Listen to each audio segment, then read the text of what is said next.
Chip and Saul here from the Bat Manga book, and they're gonna tell us a little bit about just the project and what's going on, what it's all about. So, go! Well, I'm a Batman geek. I love everything Batman. I grew up in the 60s, and I ran out of Batman comics to collect. There's only about 100 Batman comics from the 1966 to 1968 period that I love so well.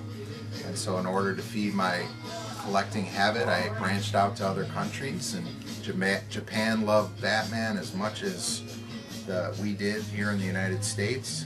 So I started collecting Shonen King magazines, and this is an example of one in which there is a Batman story. They ran from 1966 to 1967, and I've got about 75 to 100 Shonen Kings containing Batman.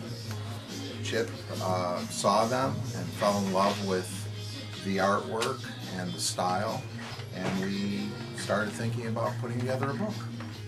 Oh, that is cool. The artist and writer on most of these stories is a seasoned manga professional named Jiro Kawada. He's a brilliant draftsman. He's still alive. He is very psyched about this book, although he's somewhat perplexed by it because all of this happened 40 years ago, and it only happened for 1 year, and he just doesn't consider it a big part of his career. But we think it's great, and oh wow, I didn't see that one. Oh, I hate That's you. what I was looking for. I hate you. What's truly astonishing is how much of this material was produced. Our Bat Manga book, which we put together, has 360 some pages. It represents less than half of what Kawada did in a year. So there's just a lot of work. But it's really great cartooning. It's not hack work at all. It's really very, very beautiful. Okay, I just have one quick question for you guys. Mm-hmm.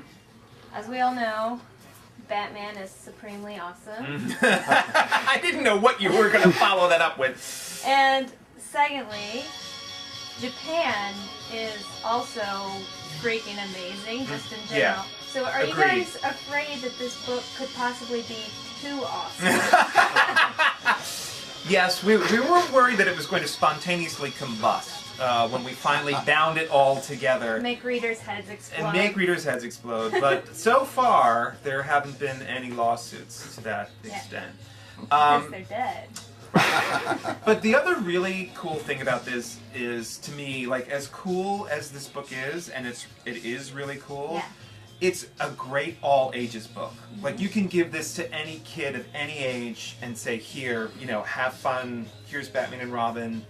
It reminds me of, it just totally brought me back to what I was like 6 years old, either watching Batman on TV or reading Batman comics. It's got that spirit to it. And as, it's just, whereas, I couldn't take my 8-year-old nephew to the Dark Knight movie, I can give him this book. Yes. Because it's fun. It's fun again.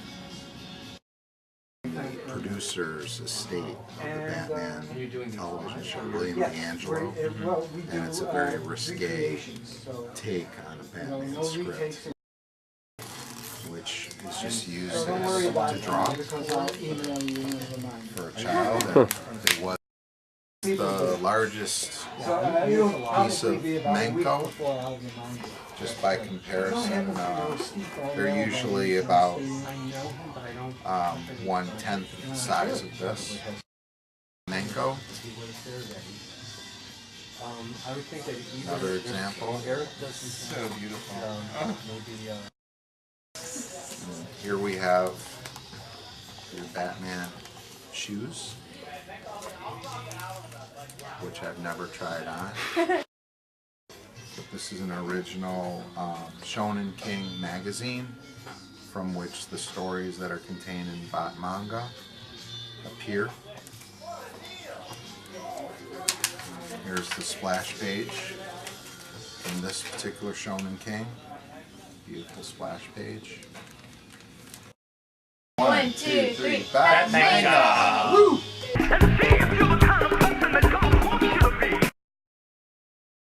Batman dance. We all